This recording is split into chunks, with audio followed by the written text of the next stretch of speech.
இல்லை கேட்கலாம்ல? S. So ஈரம் படத்தில் வந்து நிறைய ரிசர்ச் இருந்திருக்கும் நீங்கள் பண்ணுறப்ப, பிகாஸ் அது எங்களுக்கு ரொம்ப புதிய கதை. இன்ஃபேக்ட் உங்களுக்குமே ஒர்க் பண்ணுற புதுசாக இருந்திருக்கும். ஸோ சப்த அப்படின்னு ஒரு சவுண்ட் ஹாரரில் ஒர்க் பண்ணுறப்போ என்ன மாதிரி ரிசர்ச் ஒர்க் இதுக்குள்ளே இருக்குது சார்?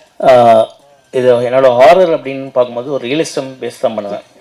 ரொம்ப வந்து நம்ப முடியாத சில விஷயங்கள் அங்கே பார்த்து அது நம்ப முடியாத சில விஷயங்கள் அப்படின்றது எடுத்துகிட்டு போகிறது கிடையாது. அது ஒரு ஹாரர் அப்படின்றது ஒரு ஃபேண்டஸியாக இருந்தாலும், ஒரு பேய் படம் அப்படின்றது ஃபேண்டஸியாக இருந்தாலும், ஒரு நம்பக்கூடிய சில விஷயங்களை வச்சு தான் ஒரு கதையை ட்ரைவ் பண்ணிட்டு எடுத்துகிட்டு போகணுன்னு நினைப்பேன். அப்படி எனக்கு யோசிக்கும் போது எல்லாருமே படங்கள் வந்து எனக்கு புக்ஸும் டாக்குமெண்ட்ரிஸ் அப்படின்றது தான் வந்து எனக்கு ரொம்ப வந்து அதிகமாக யூஸ் ஆச்சுன்னு நான் சொல்லுவேன். அது உண்மைக்கு அருங்காமையில் இருந்து எடுத்துகிட்டு போகிற ஒரு விஷயத்த. ஸோ அப்படி தான் இந்த படத்தில் வந்து நான் ரிசர்ச் பண்ணேன் அப்படின்றத நான் சொல்லுவேன். ஸோ இதுக்கு பின்னாடி ஒரு உண்மை சம்பவம் இருக்கா? இல்லை, உண்மையிலே பல விஷயங்கள் சேர்ந்த ஃபேக்ட்ஸ் இருக்குல்ல, உண்மை எலிமெண்ட்ஸ் இருக்குல்ல, உண்மை எலிமெண்ட்ஸ் எல்லாம் சேர்த்து ஒரு கதையை பண்ணது தான் இது ஒரு பாயிண்டில். Thank you sir. சார் அறிவன் சார், பேய் பிசாசுனாலே இங்கே பொதுவாக நிசப்தமான ஏரியாவில் தான் அதிகம் சவுண்ட் அடிக்கும். நீங்கள் சத்தம் பேர் வச்சுருக்கீங்களே, தமன் இருக்கிறதுனால வச்சுட்டீங்களோ? இல்லை இல்லை, தமன் அப்படின்றது ஒரு மியூசிக்கான விஷயம். சப்தம் அப்படின்போது ஏன்னா ஒரு இடி இடிக்குதுன்னு வைங்க, நமக்கு ஒரு பயம் வருது இல்லை. திடீர்னு வந்து யாராவது நீங்கள் தனி ரூமில் இருக்கும்போது நம்மளுக்கு கதவு படாதுன்னு எதுவுமே இல்லாமல் சாத்தும் போது ஒரு சின்ன ஒரு பயம் இருக்குல்ல, அந்த ஒரு பயம்தான் இந்த படத்தில் வந்து ஒரு சத்தத்தை வச்சு நான் பண்ணியிருக்கேன் ஒரு பாயிண்டில். ஹீரோ சார், ஆதி சார், சார் நீங்கள் ஒரு அழகான ஹீரோயின் வந்து நிக்கி கல்யாணி கல்யாணம் பண்ணீங்க. கல்ராணி சார், நிக்கி கல்ராணி. ஓகே, இந்த படத்தோட பேக்ரவுண்டில் எங்கேயுமே ஹீரோயின் இல்லை. நீங்கள் பேசும்போதும் சரி, டைரக்டர் பேசும்போதும் ஹீரோயின் படத்தில் 3 பேர் இருக்காங்கன்னு நினைக்கிறேன். யாரை பற்றியும் பேசல. ஏன், என்னாச்சு? ஹீரோயின் உங்களை ஹீரோயின் யாரோ புறக்கணிக்காங்களா? இது அதுக்கான படம் கிடையாது சார். ஹீரோக்கே ரெக்கையை போட்டாங்க பாருங்க. இது அந்த ஹீரோ ஹீரோயின் அப்படிப்பட்ட படமாக இருந்தால் கண்டிப்பாக பண்ணியிருப்பாரு. இந்த கான்செப்டை கன்வே பண்ணணும்னு ஒரு போஸ்டர் டிசைன் சார். அடுத்த படத்தில் கண்டிப்பாக ஹீரோயினோட மெயினாக என்னென்னா, இப்போ வந்து ஃபார் எக்ஸாம்பிள் சின்னன் லைலா அப்படின்றத வந்து ஒரு அப்போ வந்து எவ்வளோ பெரிய முன்னணி நடிகைகள் இன்றைக்கி வரைக்கும் ஒரு மதிப்பு மரியாதை அவங்கள்ட்ட இருக்குது அப்படின்றது உங்களுக்கு நல்லாவே தெரியும் ஒரு பாயிண்டில். ஸோ இந்த கதைக்குள்ளே வர்றாங்க அப்படின்னா அவ்வளோ சீக்கிரம் ஈஸியாக வந்துட மாட்டாங்க ஒரு பாயிண்டில். அதாவது இந்த கதைகள் வந்து ஓகே பண்ணி வர்றது அப்படின்றது. ஸோ எத்தனை காட்சிகள் அப்படின்றத விட என்ன மாதிரியான கேரக்டர், எந்த மாதிரியான ஒரு ஆழம் இந்த டெப்த்துக்குள்ளே வந்து அந்த கதைக்குள்ளே இருக்குது அப்படின்றனால தான் உள்ளே வருவாங்க. அப்படி தான் 2 பேருமே வந்து ஓகே சொல்லி இந்த கதைக்குள்ளே வந்திருக்காங்க. ஸோ ஃபஸ்ட்டு முதல் முறையாக வந்து சிம்ரன் அவங்களும் சரி, லைலா அவங்களும் சரி, முதல் முறையாக வந்து ஒரு ஃபஸ்ட்டு கான்டாக்டே வந்து இந்த கதை படத்து மூலம் தான். ஆனால் படத்துக்கான முழு உழைப்பையும் வந்து அவங்க வந்து சூப்பராக கொடுத்துருக்காங்க ஒரு பாயிண்டில். இன்றைக்கி வந்து ஃபஸ்ட்டு அந்த அவுட்புட்டும் பார்த்துட்டாங்க. இன்ன வரைக்கும் வந்து ஒரு பெரிய ஒரு வெல்விஷராக இன்ன வரைக்கும் படத்தை வந்து பாராட்டி அது நல்லா கண்டிப்பாக டெஃபினட்டாக வந்து ஆடியன்ஸ் எடுத்துகிட்டு போவோம் அப்படின்றது 2 பேரோட என்கரேஜ்மெண்ட்டும் இந்த படத்துக்கு இருக்குது ஒரு பாயிண்டில். ஸோ கரெக்டான டைமில் நாங்கள் எல்லாருமே வந்து மீட் பண்ணுவோம் ஒரு பாயிண்டில். அதான் சார். ஆதி சார், சார் கல்யாணத்துக்கு முன்னாடி ஈரம்ன்ற பேய் படத்தில் நடிச்சிங்க, கல்யாணத்துக்கு அப்புறம் சப்தம் பேய் படத்தில் நடிச்சிருக்கீங்க. ரெண்டுத்துக்கும் என்ன டிஃப்ரென்ஸ் பார்க்குறீங்க? அதாவது கல்யாணத்துக்கு முன்னாடி பேய் படம், கல்யாணத்துக்கு அப்புறம். அதான் சொன்னல சார், கல்யாணத்துக்கு முன்னாடி பேய் மேல நம்பிக்கை இல்லை, கல்யாணத்துக்கு அப்புறம் இல்லை சார், நீங்கள் நினைக்கிற மாதிரி இல்லை சார். டேரக்டர் சார், படம் பிரமாதமாக பண்ணியிருக்கீங்க, எல்லாம் நல்லா பிரமாதமாக இருக்குது. இந்த சப்தம்னு இந்த டைட்டில் வந்து பளிச்சுன்னு தெரியுற மாதிரி மக்கள் ரீச் ஆகிற மாதிரி இல்லையே. எழுத்து இல்லை, என்னென்னா இப்போது அந்த ஒரு கேள்வியாக வருது இல்லை ஒரு பாயிண்டில். ஸோ அதுக்காக வந்து நம்மளுக்கு புரியாமல் இருக்கக்கூடாது. ஏன்னா எண்ட் ஆஃப் த டே வந்து எல்லாமே ஆடியன்ஸ்கிட்ட போய் சேர்க்கணும் அப்படின்றதுக்காக தான் ஒரு படம் பண்ணுறோம். அதே நேரத்தில் ஒரு பாயிண்ட் வந்து நம்ம ஒரு க்ரியேட்டிவிட்டி பாயிண்ட் இருக்குல்ல ஒரு விஷயத்த, அந்த விஷயத்த வந்து அழகாக வந்து சத்தம், இப்போ சில பேர் நோட் பண்ணி சொன்னாங்க, சத்தம்ன்றது அந்த ஃபாண்ட்லேயே வந்து சூப்பராக பண்ணிடுங்க. ஸோ அந்த பாராட்டும் நம்ம எடுத்துக்க வேண்டியது இருக்குது.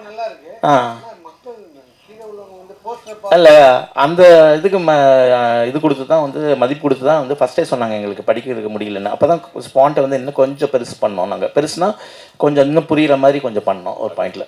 அதுக்கு மதிப்பு கொடுத்து நாங்கள் ஒன்று பண்ணியிருக்கோம் ஒரு பாயிண்டில். சார், சார் படத்தில் வவ்வாலுக்கு என்ன பங்கு இருக்குது? படத்தில் வவ்வால் கண்டிப்பாக ஒரு பங்கு இருக்குங்க ஒரு பாயிண்டில். அதாவது ஒரு சத்தம் அப்படின்ற ஒரு பாயிண்ட்டுக்கும் வவ்வாலுக்கும் பேய் படத்துக்கான ஒரு சின்ன ஒரு கனெக்டிங் பாயிண்ட் வந்து இந்த படத்தில் கொடுத்துருக்கோம் ஒரு பாயிண்டில். அது கண்டிப்பாக சும்மா ஒரு படத்துக்காக வந்து சும்மா சம்மந்தம் இல்லாமல் யூஸ் பண்ணுறதில்ல. ஒரு பேய் படம் தான் உடனே வவ்வால் யூஸ் பண்ணியிருக்கோம் அப்படின்றது கிடையாது. ஒரு பேய் படம் தான் வந்து வவ்வால், இடி, மின்னல், அதுக்கப்புறம் எல்லாமே காமிப்போம். ஒரு பாலடைஞ்ச பங்களா அப்படின்றது அது அப்படிலாம் இல்லாமல் இந்த வவ்வால் அப்படின்றது வந்து ஒரு பாயிண்டில் வந்து கரெக்டான ஒரு மீனிங்ஃபுல்லாக கொடுத்துருக்கோம் ஒரு பாயிண்டில். சார், ஈரம்ன்ற படத்தில் வந்து ஒரு தண்ணியில் வச்சு பண்ணீங்க நீங்கள்.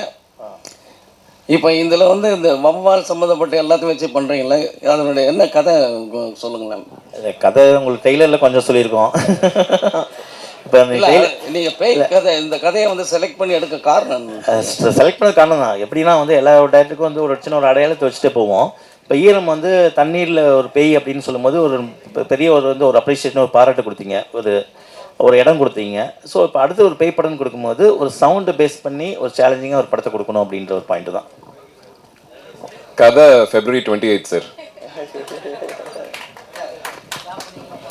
சார் ஆதி சாருக்கு வந்து ஈரம் கொடுத்தீங்க. ஸோ அது வந்து மக்கள் மனசில் ஈரமாக நல்லா வந்துச்சு, உங்களுக்கு கூட்டம்லாம். சப்தம் அது வந்து அவர் சினிமா கேரியரில் வெற்றி சப்தமாக மாறதுக்கான வாய்ப்பு இருக்கா? கண்டிப்பாக எந்த ஒரு படம் ரிலீஸ்க்கு முன்னாடி எந்த ஒரு டைரக்டர் கேட்டாலும் கண்டிப்பாக படத்து மேலே ஒரு நம்பிக்கையில் சொல்லுவாங்க.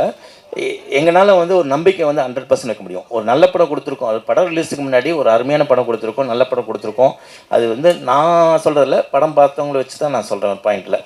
ஸோ அந்த விதத்தில் வந்து ஆதிக்கும் சரி, எனக்கும் சரி, இந்த டீம் மெம்பர்ஸ்க்கும் சரி, இந்த படம் வந்து நல்ல ஒரு அடையாளத்தை கொடுக்கும் அப்படின்றது நான் நம்புகிறேன். ஒரு லைட்டிங் சொன்னீங்க பேசிகிட்டு இருக்கும்போது. ஸோ மணிரத்னம் சார் வந்து லைட்டிங் மெயினாக பார்ப்பார். அவர் வந்து அந்த பிங்க் கலர் அதெல்லாம் இருக்கும், ஓமன் கண்மணி அந்த மாதிரிலாம். ஸோ அதேமாரி உங்கள் ஈரம் படத்துலையும் ப்ளூ ஷேடு சொன்னீங்க, இதுலேயும் ப்ளூ ஷேடு ப்ளஸ் அந்த ஓம் சொல்லியிருந்தீங்க. இந்த லைட்டிங் எவ்வளோ முக்கியம்? லைட்டிங் கண்டிப்பாக ரொம்ப ரொம்ப முக்கியமான விஷயம். ஒரு முக்கியமான விஷயம் சொன்னால், படத்தில் வந்து கேரக்டர் வந்து ஈரம் படத்தில் கூட வந்து ஒரு ஆஃப் ஷேடோ வந்து லைட்டிங் வந்து கட் பண்ண சொன்னேன் ஒரு பாயிண்டில் மனோஜ்ட்டு. அப்போ வந்து மனோஜ் சொன்னப்பில் உண்மையிலே யாருமே வந்து ஒரு ஆர்டிஸ்ட்டுக்கு வந்து ஒரு லைட்டிங் வந்து ஆஃப் லைட் போதும் அப்படின்றது யாருமே சொல்ல மாட்டாங்க. ஃபேஸில் வந்து பளிச்சுன்னு எங்களுக்கு வேணும் அப்படின்னு தான் சொல்லுவாங்க. ஃபஸ்ட் டைம் வந்து நீ சொல்லியிருக்கேன் அப்படின்னு ஒரு விஷயம் சொல்லுவேன். ஸோ லைட்டிங் அப்படின்றது ஒரு கேமராமேனுக்கும் அது கதையில் வந்து ஒரு பங்காக கொண்டு போகணும், ஒரு டைரக்டருக்கும் அதோட நாலேஜ் வந்து கண்டிப்பாக இருக்குன்னு நான் யோசிக்கிறேன். ஒரு மேக்கிங் அப்படின்றது வந்து எங்கே வரும்னா, ஒரு நல்ல இயக்குனருக்குள்ள ஒரு நல்ல ஒளிப்பதிவாளர் இருக்கணும், அதே மாதிரி ஒரு நல்ல ஒளிப்பதிவாளருக்குள்ள ஒரு நல்ல இயக்குனர் இருக்கணும் ஒரு பாயிண்டில். அப்படி ரெண்டும் சேரும் போது ஒரு ப்ராப்பரான ஒரு மேக்கிங் அப்படின்றது வரணும். அந்த நாலேஜ் வந்து 2 பேருக்குமே இருக்கணும் அப்படின்றத நான் யோசிக்கிறேன். இப்போ சமீபத்தில் வந்த படங்களில் பார்த்தீங்கன்னா சப்தம் சவுண்டு தான் வந்து கெடுத்துச்சு நிறைய இதுவை, படத்துடைய நிறைய இறைச்சலாக இருக்குது அப்படின்ற மாதிரி. ஸோ இந்த படத்தில் சப்தம் எந்த அளவுக்கு இருக்கும்? அதான் நான் ஏற்கனவே சொன்ன மாதிரி நானும் என்னோடய சவுண்ட் இன்ஜினியரும் என்ன டிசைட் பண்ணேன்னா, எப்போவுமே ஒரு மியூசிக்கோட வேல்யூவும் ஒரு சவுண்டோட வேல்யூவும் எப்போ தெரியும்னா, ஒரு சைலண்ட்டுக்கு அப்புறம் தான் தெரியும் ஒரு பாயிண்டில். ஒரு அமைதிக்கு அப்புறம் தான் வந்து அதோடய வேல்யூ தெரியும். ஸோ அந்த அமைதியும் இந்த படத்தில் இருக்கும், அந்த சவுண்டும் இந்த படத்தில் இருக்கும். அந்த ஒரு விஷயம் கான்சியஸாக வந்துடும், அந்த இறைச்சல் அந்த ஆடியன்ஸை வந்து டிஸ்டர்ப் பண்ணக்கூடாது, ஆனால் சைக்காலஜிக்கலாக டிஸ்டர்ப் பண்ணணும் ஒரு பாயிண்டில். அதோட லென்த் அப்படின்ட்டு தான் நாங்கள் வந்து கேர்ஃபுல்லாக இருந்துக்கிட்டோமே தவிர, மற்றபடி படம் ஃபுல்லாக வந்து லெவலில் ஏற்றி ஜாஸ்தி பண்ணி ஆடியன்ஸை வந்து அப்படியே வந்து கதற விடணும் அப்படின்ற ஒரு பாயிண்டில் கிடையாது ஒரு பாயிண்டில். சார் இப்போ நீங்கள் பார்த்தீங்க 2 hours படம்னு சொன்னீங்க, நாங்கள் ஒரு கிளிம்ஸ் பார்த்தோம். அதில் வந்து ஒரு 2 minutes சம்திங் 1 minute தான் இருக்கும். அதில் வந்து ஒரு பீப் போட்டிருந்தீங்க. அது எங்களால் இப்போ இந்த நேரத்தில் அந்த சவுண்ட் ரொம்ப டிஸ்டர்ப் பண்ணுச்சு. சரிங்களா, ஒரு பெரிய படத்தையே அந்த சவுண்ட் டிஸ்டர்ப் பண்ணால்தான் படமே ஓடலை. சரி, இந்த படம் வந்து மக்களை வந்து டிஸ்டர்ப் பண்ணாமல் பார்க்க வைக்குமா? டெஃபினட்டாக கண்டிப்பாக பார்ப்போம். அதாவது நீங்கள் இன்றைக்கி வந்து ப்ளஸ் பீப்புள் ஒரு சவுண்டு எதிர்பார்த்து ஒரு சப்தம்ன்றது ஒரு சவுண்டை பேஸ் பண்ணி ஒரு படம் பண்ணியிருக்காங்க அப்படின்றதுக்காக நீங்கள் அங்கே வந்திருக்கீங்க ஒரு பாயிண்டில். ஸோ உங்களுக்கு அந்த ஒரு காட்சி அப்படின்றது காமிக்கிறது ஃபோக்கஸ்டாக காமிக்கணும். சப்தம் படம்ன்றது இந்த படத்தில் நாங்கள் என்ன பண்ணியிருக்கோம் அப்படின்றது அப்படின்ட்டு ஒரு சாம்பிள் தான் காமிச்சிருக்கோம் ஒரு பாயிண்டில். அந்த சாம்பிள் வந்து படத்தில் வந்து சில சாம்பிளாக தான் இருக்குமே தவிர வெவ்வேறு விதமாக தான் இருக்குமே தவிர மொத்த படமாகவே வந்து உங்களுக்கு வந்து இறைச்சல் அப்படின்ற ஒரு பாயிண்ட் வந்து இருக்கவே இருக்காது. கண்டிப்பாக டெஃபினட்டாக அது 100% நான் வந்து ஷூராக சொல்லிப்பேன் ஒரு பாயிண்டில். அது இல்லை என்னென்னா ஒவ்வொன்றுமே வந்து அது கதையோட தன்மை தான் ஒரு பாயிண்டில். அது எல்லாம் சேரும் போது தான் வந்து உங்களுக்கு வந்து அது சவுண்டு வந்து முதன்மையான தன்மையாக அப்படின்னு மாறிடுச்சு. ஆனால் ஒரு படம் வந்து தோல்வி அடையதோ வெட்டி அடையதோ சவுண்டில் கிடையாது ஒரு பாயிண்டில். ஏன்னா அது உண்மையிலே பேஸ்லேயே வந்து ஃபண்டமெண்டலாகவே வந்து சில விஷயங்கள் வந்து தப்பாக இருந்திருக்கும் அப்படின்ற ஒரு பாயிண்டில் யோசிக்கிறேன். அந்த ஃபண்டமெண்டல் பேஸ்லேயே வந்து ஏன்னா ஒரு டெக்னீஷியன்ஸ் வந்து எந்த அளவுக்கு உழைப்பு போட்டிருந்தாலும் ஒரு கதை ஒரு படம் வந்து பேஸ்லேயே வந்து ஃபண்டமெண்டலாக தப்பாச்சுன்னா அங்கே மிஸ் ஆகும்போது எது பிரதானமாக இருக்கோ அதை வந்து ஆட்டோமேட்டிக்காக இதாகிடுவாங்க ஒரு விஷயம் சொல்லுவாங்க. அதுதான் பாயிண்ட். சார் அறிவுங்க சார், யூஸ்வலாக ஹாரர் படம் அப்படின்னாலே ஒரு யூஸ்வல் டெம்ப்ளேட் ஒன்று இருக்கும், அதை வந்து பிரேக் பண்ணி தான் நீங்கள் ஈரம் படத்தில் காமிச்சிருப்பீங்க. இதில் அது மாதிரி இருக்கும், அதை தாண்டி இதை ரிவெஞ்ச் வழக்கமான அந்த பழிவாங்கிற ரிவெஞ்சாகவே இருக்குமா இல்லை ஏதாவது? அதாவது ரிவெஞ்ச் அப்படின்றது சொல்கிறத விட ஒரு கோபம் அப்படின்னு ஒன்று இருக்கும். அதாவது வந்து ஒரு கோபம்ன்றது அது வில்லனுக்கு மட்டும் வராது, ஒரு ஹீரோக்கும் கோபம் இருக்கும், ஒரு படத்தில் இருக்க ஒரு வில்லனுக்கும் கோபம் இருக்கும் அப்படின்ற ஒரு பாயிண்டில். ஸோ கோபத்தை தான் பிரதானமாக எடுத்துக்கிட்டேனே தவிர இந்த பழிவாங்கல் கதை அப்படின்ற ஒரு பாயிண்ட்டில் நான் எடுத்துகிட்டு போகல. மோரோவர் இந்த படம் சயின்டிஃபிக்கான படம், அவ்வளோதான் ஒரு பாயிண்ட். சார் ஆர்ஆர் ஃபிலிம்னாவே உங்களுக்கு வந்து வாதி சார் ஞாபகம் வருமா? இல்லை, அப்படி கிடையாது. ஒரு விஷயம், எங்களோட ட்ராவல் வந்து நிறைய ஆக்ஷன் படம் ஸ்கிரிப்டும் பேசியிருக்கோம், ஹாரர் படம் பேசியிருக்கோம். சரி, இப்போ வந்து இந்த படத்தில் நான் பேய் இல்லை, paranormal investigator. Sorry sir, director sir இங்கே சார் இங்கே அண்ணே சார் டைரக்டர் சார், இது சப்தத்துக்கு கீழே வந்து ஈரம் பார்ட் 2ன்னு ஏன் போடாமல் இருக்கீங்க? இது ஈரம் படத்தோட 2 தான் அப்படின்ட்டு இண்டஸ்ட்ரி ஃபுல்லாக பேசுகிறாங்க. இல்லை சார், நான் ஏற்கனவே சொன்னது கண்டிப்பாக வந்து நியாயமாக இருக்கணும், உண்மையாக இருக்கணும்னு நான் ஃபீல் பண்ணுறேன். ஓகேவா? எனக்கு நிறைய பேர் சொன்னாங்க ஈரம் 2ன்னு கூட போடலாமே அப்படின்ற ஒரு பாயிண்டில் சொன்னாங்க, பிஸ்னஸ் தான் இருக்கும், நல்லாயிருக்கும் அப்படின்னு. இல்லை, அதுக்கான நேர்மை நியாயம் ஆடியன்ஸை ஏமாற்றக்கூடாதுல தெளிவாக இந்த ஒரு பாயிண்டில். அதாவது என்ன படம் நம்ம கொடுக்க போகிறோம் அப்படின்ற ஒரு படம் இருக்குல்ல, ஈரம் 2 தனியாக இருக்குது, அது வேறு படம். அது கண்டிப்பாக அதுக்கான ஸ்கிரிப்ட் இருக்குது ஒரு பாயிண்டில். அது பண்ணோன்னா கண்டிப்பாக வந்து எஸ்பெச்சஸ் கூட தான் நான் பண்ணுவேன் ஒரு பாயிண்டில். இது தனியாக சப்ஜெக்ட் ஒரு, ஆனால் ஹாரர் படம் எங்கே வந்து கனெக்ட் ஆகுதுன்னா ஈரமுக்கும் சப்தத்துக்கு ஆதி சார், நான், தமன் அப்படின்ற ஒரு விஷயத்தில் நாங்கள் கனெக்ட் ஆகிறோம், ஒரு ஹாரர் படம் எடுக்கிறோம். அந்த பாயிண்ட் தான் சார். ஆதி சார், ஒரு காலத்தில் பேய் படம்னாலே ரொம்ப பயந்து நடிக்கிட்டு இருந்தோம். அந்த சுந்தர்சி சார், காஞ்சனா மாதிரி படம்லாம் வந்து பேயை ரொம்ப காமெடி ஆக்கிட்டாங்க. இப்போ வந்து பேயை வந்து ரசிப்பாங்களா? இந்த மாதிரி கதை எப்படி இருக்கு? இந்த கதை எப்படி? ஒரே பாயிண்ட் தான் சார், எந்த மாதிரி படங்கள் கொடுத்தாலும் சரி, அதாவது பேய் படத்துலேயே ஒரு ஜானர் இருக்குது. அதாவது நீங்கள் சொன்ன மாதிரி வந்து ஹாரர் காமெடி இருக்குது, பயமுத்திர ஹாரர் இருக்குது, அதுக்கப்புறம் வந்து ஒரு சோல்ஃபுல்லாக வந்து ஒரு கதையை வந்து எமோஷனலாக சொல்கிற சில ஹாரர் படங்களும் இருக்குது ஒரு பாயிண்டில். ஸோ என்றைக்குமே வந்து ஆடியன்ஸை வந்து நம்ம என்கேஜிங்காக வச்சுக்கிட்டோம்னாவே வந்து தியேட்டரில் வந்து என்கேஜிங்காக வச்சுக்கிட்டு ஒரு சோல்ஃபுல்லாக வந்து ஆடியன்ஸை நம்ம கனெக்ட் பண்ணிட்டோம்னா அங்கே அந்த படம் வந்து சக்ஸஸ்ஃபுல்லாக ஆகணும் அப்படின்ட்டு தான் நான் ஒரு நம்புகிறேன். அந்த நம்பிக்கை வந்து இந்த படத்தில் எனக்கு இருக்குது அப்படின்னு சொல்கிறேன். ஸோ ஒரு ஹாரர்ன்றது நான் ஒரு பாயிண்ட்டாக எடுத்துக்கிட்டேனே தவிர ஒரு கமர்ஷியல் வேல்யூவாக எடுத்துக்கிட்டதில்ல, அதுக்குள்ளே ஒரு கதை சொல்லியிருக்கேன் ஒரு பாயிண்டில். அதுதான் எல்லாருக்குமே வந்து ஒரு கமர்ஷியல் பாயிண்ட் சொல்லுவாங்க. ஒரு ஆக்ஷன் படம்ன்றது ஒரு கமர்ஷியல் பாயிண்ட்டு, ஒரு காமெடின்றது ஒரு கமர்ஷியல் பாயிண்ட்டு, ஒரு லவ்ன்றது ஒரு கமர்ஷியல் பாயிண்ட்டு. நான் ஹாரர் எடுத்துக்கிட்டேன். ஆனால் இந்த எல்லா படங்களும் வெற்றி பெறது வந்து ஏதோ ஒரு இடத்துல வந்து உங்கள் இடத்துல கனெக்ட் ஆகணும் ஒரு பாயிண்டில். ஸோ அந்த கனெக்ஷன் வந்து ஒரு விஷயம் நான் நம்புகிறேன். டைரக்டர் சார், இந்த படத்தில் ஆதிபுரோ வந்து அவரோட கேரக்டர் வந்து ஒரு பேரநார்மல் இன்வெஸ்டிகேட்டர். பேரநார்மல் ஆக்டிவிட்டிங்கிறது ஹாலிவுட்டில் ஒரு ஃபேவரட்டான தீம். அந்த எலிமெண்ட்ஸ் இதில் நிறைய இருக்கா? அதாவது அல்ட்ராசானிக் வேவ்ஸ் மூலமாக தான் பேட், அதாவது வௌவால் அது நிகழ்வுகள் எல்லாம் இருக்குங்கிறதும் அது ஒரு இடத்துல ஒரு டைலாக்ல மென்ஷன் ஆயிருந்தது, which is a fact. Paranormal ஆக்டிவிட்டியும் இந்த அல்ட்ராசவுண்ட் வேவ்ஸ் அந்த பேட் மூவ்மெண்ட்டுக்கும் எப்படி லிங்க் பண்ணியிருக்கீங்க? லிங்க் பண்ணல, நான் அதான் சொன்னேன். ஒரு பேரநார்மல், அதாவது ஒரு கோஸ்ட் இன்வெஸ்டிகேட்டர் அப்படின்னாவே ஒரு ஆவியை வந்து சயின்டிஃபிக்காக ஒரு அறிவியல் பூர்வமாக வந்து அணுகுறவர் அப்படின்ற ஒரு பாயிண்டில்.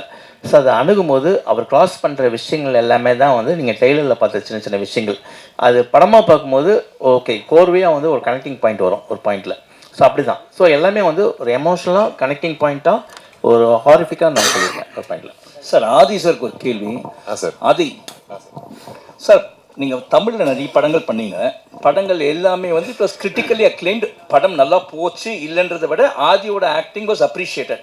பட் இருந்தாலும் ஏன் உங்களோட வாய்ப்புகள் நீங்கள் கம்மியாக இல்லை யூ சூஸ் ஃபிலிம்ஸா எனக்கு இந்த மாதிரி தான் பண்ணணும் அப்படின்ற ஒரு கட்டாயத்தில் இருக்கீங்களா? நீங்கள் வாய்ப்புகள் தான் கம்மிங்க.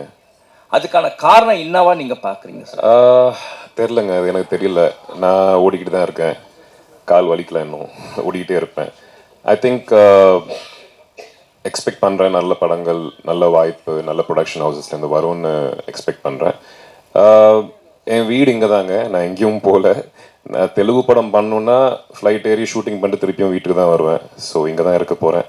நல்ல வாய்ப்புகள் வந்தால் அதிகமான படங்கள் பண்ணணுன்ட்டு எனக்கு ஆசையாக இருக்குங்க. சார் டைரக்டருக்கு ஒரு கேள்வி. சார் பேரநார்மல் இன்வெஸ்டிகேட்டர் அப்படின்னு சொன்னீங்க, ஓகே, அப்படின்னா வந்து நீங்கள் வந்து இந்த ஆவிங்களோடையோ இல்லை அந்த ஸ்பிரிட்ஸ் கூட பேசுறது அப்படின்னு. பட் என்னை பொறுத்த வரைக்கும் நான் ஒன்று கேட்குறேன் sir, isn't it a cruelty to the spiritsன்ற மாதிரி பார்க்கக்கூடாதா? ஏன்னா நீங்கள் வந்து ஒரு ஸ்பிரிட்ன்றது ஒருத்தர் இறந்ததுக்கு அப்புறமா இருக்குது, அவங்க அமைதியாக இருக்க வேண்டிய ஒரு கட்டாயத்தில் தான் இருக்காங்க. அப்படி இருக்கும்போது நீங்கள் அவங்க கிட்ட போய் பேரநார்மல் இன்வெஸ்டிகேட்டராக நீங்கள் சொல்கிறீங்க, இல்லைன்னா யாரும் சிலர் வந்து நிறைய பேர் இருக்காங்க போய் ஆவி கிட்ட பேசணும் இல்லை, அப்படி போய் பேசும்போது doesn't it disturb the spirits? அவங்களோட பீஸை நீங்கள் கெடுக்கிற மாதிரி இல்லையா? இந்த படமாக போச்சு சார், பட் நீங்கள் இந்த படம் பண்ணதுனால அதை நான் உங்களை கேட்குறேன் அந்த ஒரு கேள்வி. ஆக்சுவலாக பார்த்தீங்கன்னா ஒரு டிஸ்டர்ப் பண்ணுற ஆவி அப்படின்றது தான் வந்து இவரோட இதுவே போகுது. அது ஒரு பேரனார்மல் இன்வெஸ்டிகேட்டர் அப்படின்றது இவர் எடுத்துகிட்டு போகிறது பாயிண்டில். அதாவது இன்னொரு கேட்டகரி இருக்குது, அதாவது ஆவி கூட ஜென்ரலாக பேசுறது. அதாவது ஒரு ஆவி கூட வந்து நம்ம போய் பேசலாமா, சில சொல்யூஷன் கிடைக்கணும் அப்படின்றதுக்காக தான் நம்ம போகிறோம். அது ஏதோ ஒரு விதத்தில் நம்மளை கூட கம்யூனிகேட் பண்ணிகிட்டு இருக்கும்போது தான் நம்ம திருப்பி கம்யூனிகேட் பண்ணுறோம். நாமளே போய் வாலண்டரியாக வந்து நம்ம போய் வந்து சரி இந்த ஆவிட்ட போய் பேசலாம் அப்படின்ற ஒரு பாயிண்டில் இல்லை. ஸோ நம்மளுக்கு வந்து ஒரு ஏக்கம் இருக்கும் ஒரு பாயிண்டில். அதாவது அது சொந்தத்துலேயாக இருக்கட்டும், அதுக்கப்புறம் வந்து யாராவது நம்மளை டிஸ்டர்ப் பண்ணாலும் சரி, அப்போ வந்து ஒரு ப்ராப்பர் கம்யூனிகேட்டில் ஒரு அறிவியல் பூர்வமாக வந்து இவரோட பங்கு வந்து இவரோட பணி வந்து இருக்கும் ஜாப்பு. அப்படி தான் அதோட டிஸ்டர்ப் பண்ணும்போது தான் அதோட நோக்கமே வந்து இவங்க வந்து உள்ளே போகிறாங்க ஒரு பாயிண்டில். அது படத்துலேயே ரொம்ப அழகான சீன்ஸ் ஒன்று ரெண்டு இருக்குங்க. நீங்கள் கேட்குற விஷயம் கன்வே பண்ணோம். அதாவது சார் சொன்ன மாதிரி அந்த சில ஆவிகள் வந்துட்டு எனர்ஜி வந்துட்டு கம்யூனிகேட் பண்ணணுன்னு கூட ட்ரை பண்ணோம். அது அவங்களுக்கு எப்படி கம்யூனிகேட் பண்ணணும்னு தெரியாது. So maybe he can be a bridge to communicate. இல்லை, பாசிட்டிவாக கூட யோசிக்கலாம். அது தேங்க்யூ.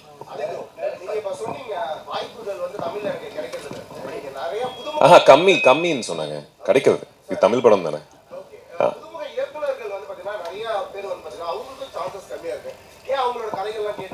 இல்லையாங்க, நான் நிறைய புதுமுகங்களோட தான் பண்ணியிருந்தேன். அரவிந்த் சாரோட ஃபர்ஸ்ட் படம் இல்லை. இது ஆக்சுவலாக நான் சொல்லணும்னா ஒரு பாயிண்டில் வந்து நான் ஒரு ஆஃபீஸ் போயிருக்கேன். அப்போ வந்து நான் 2-3 இன்டர்வியூவில் கூட சொல்லியிருக்கேன். என்னென்னா அவரை பொறுத்த வரைக்கும் நான் ஆஃபீஸ் பண்ணேன்னா ஒரு போர்டு வச்சுருப்பார் ஒரு பாயிண்டில். அந்த போர்டில் வந்து ரைட்டப்ஸ் இருக்கும். என்னென்னா 9 o'clock அப்படின்னு பார்த்தீங்கன்னா வந்து இந்த இவர்கிட்ட கதை கேட்கணும். அவர் யாருன்னா வந்து இந்த டயட்டோட அசோசியேட்டாக இருப்பார். அதுக்கப்புறம் வந்து 2 மணிக்கு பார்த்தீங்கன்னா இந்த ஒரு கதை இருப்பார். அது வந்து இந்த டயட்டோட அசோசியேட் அப்படின்னு இருப்பார். ஸோ இந்த விஷயங்கள் வந்து நானே யோசிப்பேன், இவ்வளோ கதை கேட்டுட்ருக்காரு அப்படின்ற ஒரு மாதிரி வந்து அவர்கிட்ட கேட்பேன் நான் ஒரு பாயிண்டில். ஸோ அது வந்து அவர் இன்ட்ரெஸ்டிங்காக வந்து அந்த கதையை கேட்டு அதில் வந்து சூஸ் பண்ணோம் அப்படின்ற ஒரு பாயிண்டில். ஸோ என்னை பொறுத்த வரைக்கும் நான் பார்த்த விஷயங்கள் அதுதான். ஆமாம். கிளாப் ஃபர்ஸ்ட் டைம் டைரக்டர், அப்புறம் மரகத நாணயம் first time director, partner first time director. எனக்கு 2வது படமாக ஈரம் இருந்தது, சாரோட first film. So directors first டைமாக செகண்ட் டைமாக அதை தாண்டி ஆனஸ்டி இன் ஃபிலிம் மேக்கர் ரொம்ப ரொம்ப முக்கியங்க. அதுதான் பார்ப்பேன் நான். Arivu and Adi, fantastic trailer. We're all looking forward to watching the film. உங்களுடைய ட்ரெய்லர்ல இருந்து and from what you've just said, the theme of the film வந்து looks universal. இது ஒரு பர்டிகுலர் ரீஜனை பொறுத்தோ இல்லை ஒரு பர்டிகுலர் ஏரியாக்காக ஸ்பெசிஃபிக்காக கிரியேட் பண்ணப்பட்ட கதையை மாதிரி தெரியல, யூனிவர்சலாக அப்ளை பண்ணப்படுற ஒரு தீமாக தான் தெரியுது. So how many languages is this film being made into? தெலுங்குல ஏன் எடுத்துகிட்டு போகல, ஏன் why are you not taking it into South Indian languages, other languages? We are, okay. Tamil, Telugu, Kannada, Hindi, right down. Promotions கூட இப்போ இன்னைக்கு முடிச்சுட்டு நாளைக்கு ஹைதராபாத். மெயினாக வந்து எல்லாருமே வந்து சார் சொன்ன மாதிரி தமிழ், தெலுங்கு, ஹிந்தி தான் ஜென்ரலாக இருக்கும். அப்போது கன்னடா வரைக்கும் நாங்கள் பேரலாக எடுத்துகிட்டு போகிறோம் ஒரு பாயிண்டில். ஸோ தெலுங்கு அண்ட் கன்னடா வந்து என் சினிமாஸ் வந்து ரிலீஸ் பண்ணுறாங்க. ஹிந்தி வந்து சாஜித் குரேஷியை வந்து அவர் வந்து ரிலீஸ் பண்ணுறாரு. ஸோ ரெவன்ஸா ஃபிலிம்ஸில் T3 கம்பெனியில் வந்து அவங்க ரிலீஸ் பண்ணுறாங்க. தெலுங்குலையும் நல்ல டிஸ்ட்ரிபியூட்டர்ஸ் மைத்ரி அவங்க அசோசியேட்டாக இருக்காங்க. So we are having a big release in all the other languages ஆல்சோங்க. Direct sir, Sabdham okay. இதுக்கு முன்னாடி நீங்கள் த்ரில்லர் அருண் விஜய் வச்சு பார்டர் ஒன்று நிற்கிது, அது பார்டர்லேயே இருக்குது, ஏன் அதை ரிலீஸ் பண்ணாமல் அப்படியே பார்டர்? ஏற்கனவே சொன்னாங்களா, ஒரு படத்தோட ரிலீஸ் அப்படின்றது நான் சம்மந்தப்பட்ட ஒரு விஷயம் கிடையாது. இப்படி எடுத்துகிட்டு போகிற விஷயங்களுக்குள்ள நிறைய பிரச்சனைகளாக இருக்கணும், இதுவாக இருக்கட்டும், அது டெஃபினட்டாக வந்து அருண் விஜய் சாருக்கும் எனக்கும் வந்து ஒரு மிகப்பெரிய ஒரு படமாக இருக்கும் அப்படின்னு நான் நம்புகிறேன். பார்டர் நான் பார்த்துட்டேங்க, செம்ம படம். அது வேற ஒரு காரணங்களுக்காக நிற்குது, ரொம்ப ரொம்ப நல்ல படம். அது ப்ளஸ் எப்போ ரிலீஸ் ஆனாலும் அந்த படத்தோட ரெலவன்ஸ் கண்டிப்பாக இருக்கும். ஸோ பழைய படம் மாதிரி தெரியாது உங்களுக்கு. டேரக்ட் சார், இப்போ பார்த்தீங்கன்னா வவ்வால் வந்து ஆக்சுவலாக எல்லாருமே வந்து பேய்களுக்கு தான் யூஸ் பண்ணுறாங்க. வவ்வால்ன்றது ஒரு நல்ல ஒரு இது, அதோடைய குணமே வேறு. அது சப்தம் கொடுத்து தான் அந்த இடத்துக்கு ஒளியை எழுப்பி தான் உள்ளே போகும். அதை ஏன் அதை சின்னமாக மாற்றிட்டு இருக்கீங்க எல்லாருமே? இல்லை, அதாவது சில விஷயங்கள் தவிர்க்க முடியாமல் நம்ம யூஸ் பண்ணாலும் அதை எப்படி யூஸ் பண்ணுறோன்னு ஒன்று இல்லை. ஒரு படத்துக்கு வந்து பார்த்திங்கன்னா ஒரு ஹீரோயின் கண்டிப்பாக வந்து 2 பேர் லவ் பண்ணுறாங்க. ஒரு லவ் ஸ்டோரினா வந்து 2 பேர் லவ் பண்ணுவாங்க, பிரிவாங்க, சேருவாங்க அப்படின்னு ஒரு பாயிண்ட் இருக்குது. ஆனால் அதை எந்த அளவுக்கு டிஃப்ரெண்ட்டாக நம்ம எடுத்துகிட்டு போகிறதுல தான் அதோட சக்ஸஸ் இருக்குது. இப்போ அந்த வவ்வால் அப்படின்றது வந்து ஒரு பேய் படம் ஒரு சிம்பிளாக இருந்தாலும் நாம் என்ன இந்த படத்தில் வந்து யூஸ் பண்ணியிருக்கோம், எப்படி யூஸ் பண்ணியிருக்கோம் அப்படின்னு ஒன்று இல்லை. அந்த விதத்தில் இது வேறுபடும் ஒரு பாயிண்டில். Yes, thank you so much.